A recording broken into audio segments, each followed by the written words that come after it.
रमन और जूते की कीमत। एक दिन रमन और कमली। सुनते हो जी, तुम्हारे जूते फट गए हैं। मैं इन्हें मोची से मरम्मत करा लूंगा कमली। एक बार मैंने इन्हें मरम्मत के लिए मोची को दिया था, उसने यह कहते हुए लौटा दिए कि मुर्दे को दवाई देकर जिंदा नहीं किया जा सकता हैं? रमन घर के बाहर दौड़ जाता है। मैं नए शूज खरीदने बाजार जाता हूँ कमली। रमन एक आउटलेट पर पहुंचता है। शॉप के अंदर जूते दिखाइए, इसे पहनकर देखिए। यह मुझे पसंद है। कितने के हैं? 700 रुपए के सर। मगर यही जूते दूसरा दुकानदार 600 रुपए के दे रहा है। तो फिर उससे खरीद लीजिए सर। मगर उसके पास ऐसा जोड़ा नहीं है। जब मेरे पास भी ऐसा जोड़ा नहीं होगा सर, तब मैं इसे 500 रुपए का बेचूंगा सर। हैं?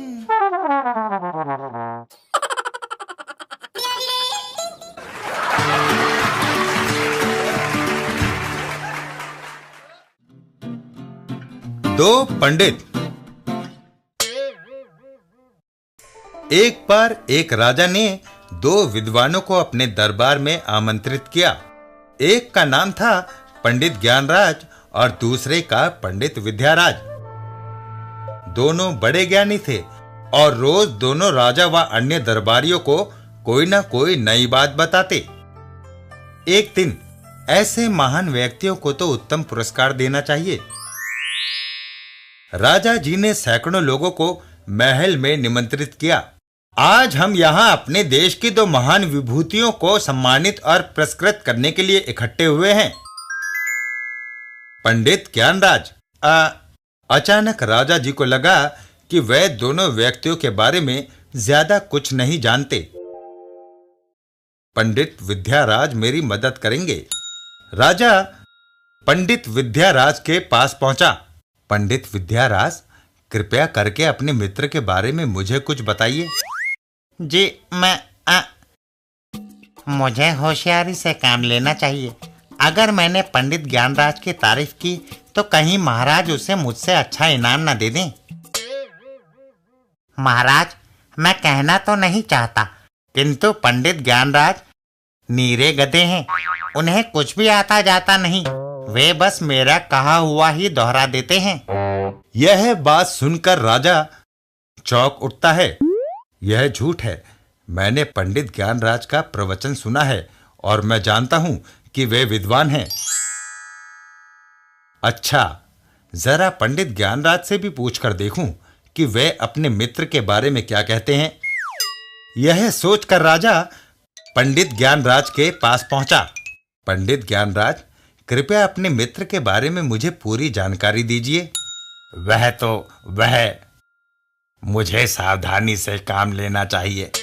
अगर मैंने पंडित विद्याराज की प्रशंसा की तो कहीं महाराज उसे मुझसे अच्छा इनाम ना दे दें। महाराज, अब आपने पूछा है तो मुझे बताना ही पड़ेगा कि पंडित विद्याराज तो नीरे खच्चर हैं। उन्हें कुछ भी आता जाता नहीं है। बस जो मुझसे सुनते हैं वही दोहरा देते हैं। यह सुनकर राजा निराश हो जाता है। इन विद्वानों ने बहुत तेरी पोथी पुस्तकें पढ़ी हैं, किंतु उनके इस अध्ययन से क्या लाभ? वे हम सबसे बेहतर नहीं हैं। मैं भला ऐसे व्यक्तियों का सम्मान कैसे कर सकता हूं? राजा अपने एक दरबारी से बोले, मेरी बात ध्यान से सुनो, फिर वही करना। थोड़ी देर बाद दो सेवक उपहार लेकर आए। उन्होंने दोनों पंडितों के सामने एक एक थाल रखा। थाल पर से कपड़ा हटाने पर, ये क्या है महाराज? ताजी हरी हरी घास। अभी तो तुम दोनों ने ही मुझे बताया कि तुम में से एक गधा है और दूसरा खच्चर।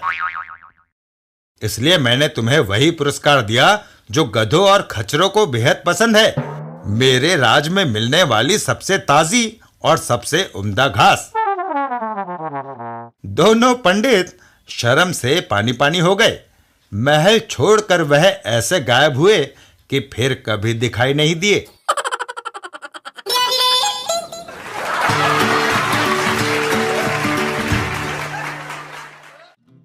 बिल्लू और शेरू। एक दिन बिल्लू और गब्दू शेरू के साथ। गब्दू, देखो, मैं ये छड़ी दूर फेंकता हूँ, शेरू इसे उठा लाएगा। बिल्लू छड़ी को दूर फेंकता है। छड़ी एक घर में घुस जाती है। शेरू वापस आता है। बाप रे, शेरू तो जलता हुआ रॉकेट उठा लाया। भागो, रॉकेट का मुंह हमारी ओर ही है। बिल्लू और गब्दू भागते भागते एक इमारत के पास पहुंचते हैं और वहां एक खंबे के पीछे छुप जाते हैं। इधर बैंक में 10 तक गिनता हूं, सारा रुपया मेरे हवाले ना किया तो गोली मार दूंगा। 1, 2, 3। बदमाश गिनती गिनता इस बात से बेखबर होता है कि शेरू उसके पीछे जलता हुआ रॉकेट रख देता है और रॉकेट अपने नियत समय पे उड़ान भरता है। 8, 9। इससे पहले कि गिनती पूरी होती, रॉकेट उस बदमाश पर टकरा जाता है और हाय!